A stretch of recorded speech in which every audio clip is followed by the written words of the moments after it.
Je vous signale que dans notre secteur, 90% des coupeurs de canne à sucre sont en situation légale. Oui, mais alors pourquoi donc les patrons d'usine refusent-ils toujours de nous laisser rencontrer les coupeurs de canne? L'UNICA aurait pu vous organiser ça très facilement. Hors cadre, persuadé de ne pas être enregistré, son assistante vient de la contredire. Voilà donc le fin mot de l'histoire. À perte de vue, sur des millions d'hectares, des cannes à sucre et encore des cannes à sucre.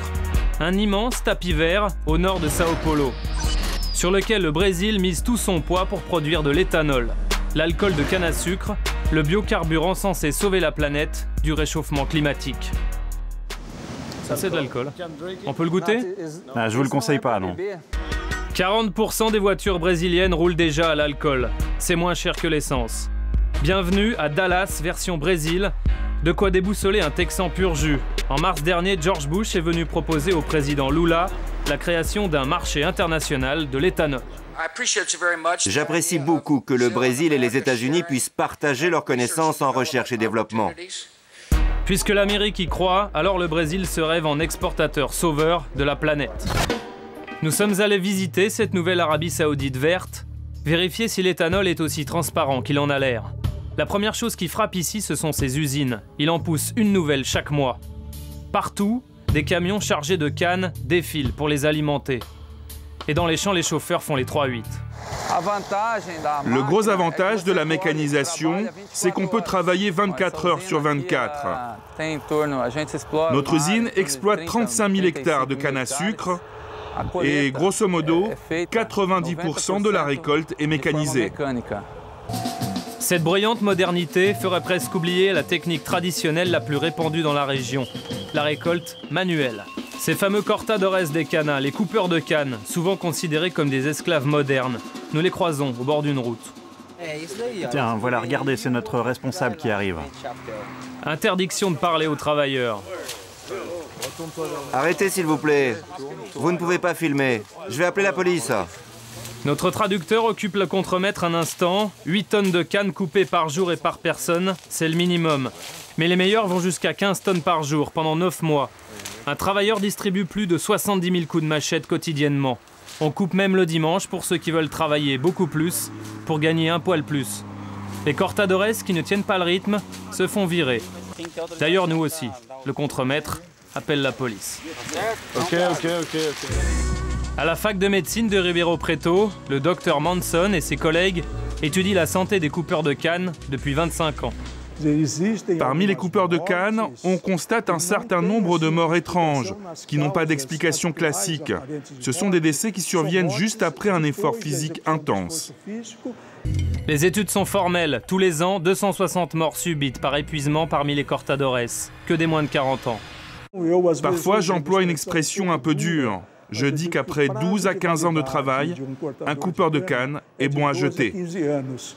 Malgré de nouvelles tentatives, aucune usine n'accepte notre caméra dans les cultures. Dans les images officielles de la puissante UNICA, l'Union des producteurs de canne à sucre, les cortadores ressemblent à ça. Une tête de jeune premier, des lunettes de protection, une belle chemise sans une tache, de la bonne propagande. Une dirigeante de l'UNICA nous reçoit au siège de Sao Paulo. Je vous signale que dans notre secteur, 90% des coupeurs de canne à sucre sont en situation légale. Ils bénéficient de la sécurité sociale, des vacances, d'un salaire minimum et de syndicats pour les protéger, etc., etc. Oui, mais alors pourquoi donc les patrons d'usines refusent-ils toujours de nous laisser rencontrer les coupeurs de canne? L'UNICA aurait pu vous organiser ça très facilement.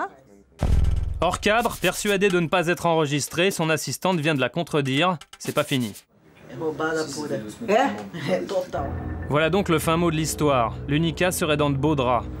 Tout simplement parce que les industriels n'ont jamais respecté les travailleurs de canne à sucre. D'abord parce qu'ils viennent du nord et du nord-est, les régions les plus pauvres du Brésil. Ils acceptent n'importe quel travail pour survivre. En 84, l'éthanol est déjà une industrie florissante. Des coupeurs de canne manifestent dans la petite ville de Guariba. Cette vidéo a été tournée par un syndicaliste. Les cortadores saccagent un supermarché, ils ont faim, salaire de misère pour des cadences d'esclaves. Finalement, le gouverneur de l'État de Sao Paulo donnera l'ordre à la police de ramener le calme. Et voilà le travail.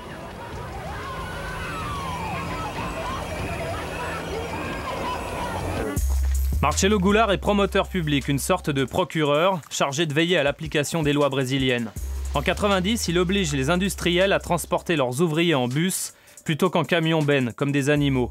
Un matin, il trouve un colis piégé devant chez lui. C'est sûr, les usiniers ont tous les pouvoirs et ils détournent les lois à leur profit. Ce sont des lobbies qui font pression sur les élus. C'est une illusion de croire que l'éthanol va résoudre les problèmes environnementaux, sociaux et économiques du Brésil. C'est plutôt le contraire. Avec le boom de l'éthanol, le procureur a du travail. La culture de la canne s'étend sans retenue. Dans les 20 prochaines années, la menace, c'est l'effet domino. Les cultures de canne risquent de repousser peu à peu les terres agricoles destinées à nourrir les Brésiliens vers l'Amazonie. Là, vous voyez, c'est la zone critique, on l'appelle l'arc du déboisement. Pour déboiser, on allume beaucoup d'incendies dans cette région et on constate déjà une atteinte considérable à la biodiversité. Greenpeace n'est pas opposé à l'éthanol. L'association écologiste se bat simplement pour un développement responsable. Sinon, à terme, la déforestation de l'Amazonie, le poumon de la planète, s'accélérera. Avec toujours davantage de grands feux qui envoient des tonnes de CO2 dans l'atmosphère. Alors, l'éthanol brésilien est-il une chance pour la planète ou une nouvelle menace écologique et sociale? Toute l'ambiguïté de ce biocarburant se trouve à bord de cet avion, l'Ipanema. Premier appareil au monde qui marche à l'éthanol, une invention brésilienne.